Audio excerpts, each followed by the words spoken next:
이시온과 함께 하시겠습니다. 영화 반도를 보았다. 시사회를 놓쳐서 극장에서 관람했다. 영화 평론가란 직함을 딴 이후 시사회를 놓친 후 극장을 찾아서 일부러 본 영화는 반도가 기생충에 이어 두 번째이다. 얼마나 재미있게 만들었나 한번 보자는 생각에 극장을 찾았을 뿐 평을 남길 마음이 없었지만 자다가 벌떡 일어나 영화평을 남기기로 결심한다.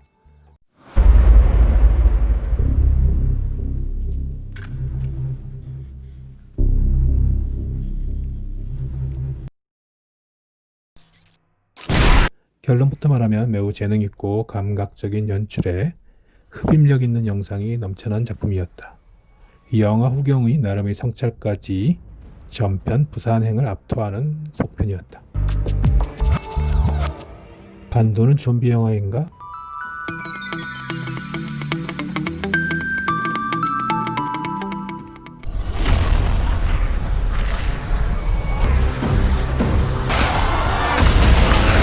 반도에 가해지는 혹평이 들어있다고 하는데 그 중에는 아마도 반도가 좀비 영화로 보기 힘들다는 의견이 있지 싶다. 사실 반도는 좀비 영화가 아니다. 좀비가 나오는 영화 혹은 좀비가 주요한 설정인 영화이다. 반도의 줄거리가 상상할 수 있을 만큼 간단하기 때문에 여기서 줄거리 소개는 생략한다. 반도가 좀비 영화일 필요는 없다고 본다. 연상호 감독은 부산행 이후 한국이 어떨까라는 상상에서 이 영화가 시작되었다고 말한다. 이성이 무너지고 야만성이 지배하는 세상에서의 삶과 휴머니즘을 보여주고 싶어서 기획하게 되었다는 것이 연 감독의 설명이다. 야만성이 지배하는 세상이 좀비가 지배하는 세상과 등가일 필요는 없다. 좀비와 인간이 공존하는 가운데 어느 사이 좀비가 존재하는 세상에 적응하는 또는 좀비를 어느 정도 지배하는 인간의 야만성이 반도에서 그려진 야만성이다. 예측 가능하게 행동하는 좀비보다 야만에 적응해버린 인간이 다른 인간에게 더 큰 위협이 된다. 영화에서 그러는 그대로이다. 부산행에서 인간을 압도한 좀비는 반도에서는 혹한이나 맹수처럼 인간이 대처할 수 있는 재난의 목록에 포함된다. 영화 반도에서 돌아온 인간을 사냥하는 건 희망을 잃어버린 채 인간다움을 상실한 좀비 인간들이다. 그런 관점에서는 반도가 좀비 영화라고도 할 수 있겠다.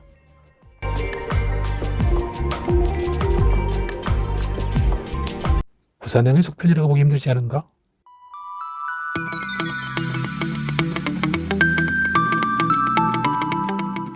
부산으로 가는 KTX 406 열차가 저게 뭐야 진짜! 반도를 얼핏 부산행과 별개의 영화라고 받아들일 수도 있겠다. 데드맨 워킹과 같은 시리즈물이나 단계별로 난도를 높여가며 좀비를 퇴치하는 게임이 아닌 만큼 반도의 차별화는 적절했다고 본다. 그러나 부산행을 떼어낸 반도는 물론 독립적으로 즐길 수 없는 것은 아니지만 영화적 완성도를 떨어뜨리게 된다. 연 감독의 이야기를 들어보자. 좀비들의 경우 어두워지면 보지 못한다는 설정은 기본적으로 동일하다. 부산행의 좀비들이 감염된 지 얼마 안 되어 팔팔했다면 반도의 좀비들은 폐허가 된 땅에서 오랫동안 지내 노화하였다고 생각하고 작업을 했다. 그래서 흙투성이가 되고 지저분한 외형의 좀비가 탄생하게 되었다. 생존자들의 경우 좀비들의 특성을 잘 몰랐던 부산행과는 달리 반도 속 생존자들은 좀비의 특성을 잘 파악하고 있다. 그래서 소리와 빛에 예민한 좀비들을 다양한 도구로 유인해 공격한다. 부산행이 달리는 KTX라는 한정된 공간에서 일어나는 일이었다면 반도는 넓은 도심에서 일어나는 설정이라 촬영과 액션의 컨셉도 많이 달라졌다. 부산행의 좀비가 4년의 세월만큼 변했다는 전제를 관객에게 깔고 감독은 영화를 전개시켰고 그러므로 더 자유로운 연출이 가능했다고 할 수 있다. 따라서 좀비에 집중한 부산행의 속편으로서 반도는 부산행 너머로 시야를 넓힐 역량을 갖추게 된다. 동어 반복이 아닌 주제의 변주를 가능케 했다는 측면에서 반도는 부산행의 탁월한 속편이 된다. 매드맥스 분노의 도로의 아류가 아닌가? 좀비까지 가세한 제법 긴 분량의 차량 추격 장면에서 매드맥스 분노의 도로를 떠올리는 관객이 제법 있었을 것이다. 전체 구도도 대동소이하다.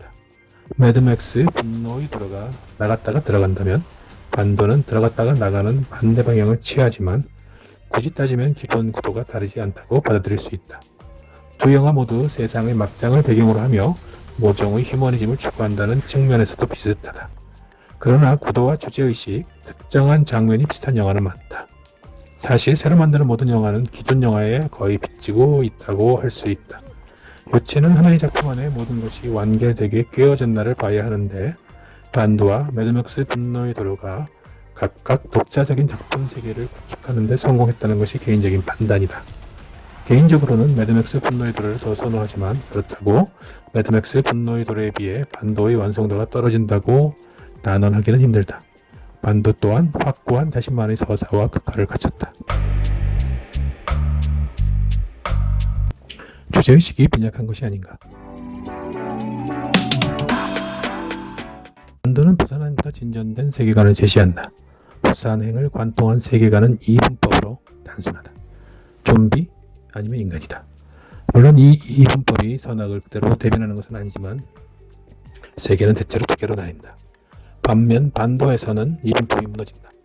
반도에서 탈출해 홍콩에 정착한 정석, 강동원 등은 홍콩 사람들에게 좀비 취급을 당하고 반도 내의 인간은 들깨와 좀비 인간으로 나뉘며 앞서 살펴보았듯 좀비보다 인간이 더 인간에게 위협이 된다.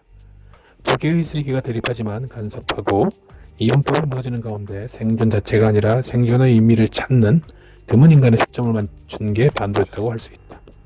정석은 홍콩에서나 반도에서나 주변인이며 생존을 위한 맹목적 사투의 과정에서 생존의 의미를 발견함으로써 인간성을 회복한다. 좀비보다 더 좀비 같은 인간을 심심치 않게 목격하는 현실을 떠올리면 영화 반도가 반도에서 만들어낸 기이한 사회는 리얼리즘의 실현이라고 할 수 있겠다. 새로운 세계를 앞둔 준이 1회의 헬기 속 마지막 대사에서 많은 사람들은 가족을 내리에 두고 휴머니즘을 떠올릴 법하다. 틀린 생각은 아니지만 그의 대사는 영화 반도의 세계관을 뜻한다고 봐도 좋겠다. 야만이 꼭 야만이 아니며 문명이 꼭 문명이 아니라는. 결말은 적정했는가? 약간의 권선징악과 심파적인 해피엔딩이 버무려진 반도의 결말은 당연히 제작진의 선택이다. 제작진의 마지막 장면에서 민정, 이정현과 서대위, 구교환을 살릴지 죽일지를 두고 고민했을 터인데 이 정도 결말이면 납득할 만하지 않은가. 비장한 모성애로 끝냈다면 더욱 심파 같았을 것이고 훔친 달러를 다시 훔쳐 손에 넣은 반도 탈출 티켓이 온전히 유효했다면 그것도 악당의 문법에 맞지 않는다. 확실히 이런 유형의 영화에서는 누군가를 살려야 하는데 그렇다면 등장인물 중 예상대로 살릴만한 이들을 살리는 게 나쁘지는 않다. 살리는 방법이 너무 영화적이긴 하지만 어차피 영화를 볼 생각에 반도를 본 것이지 않은가.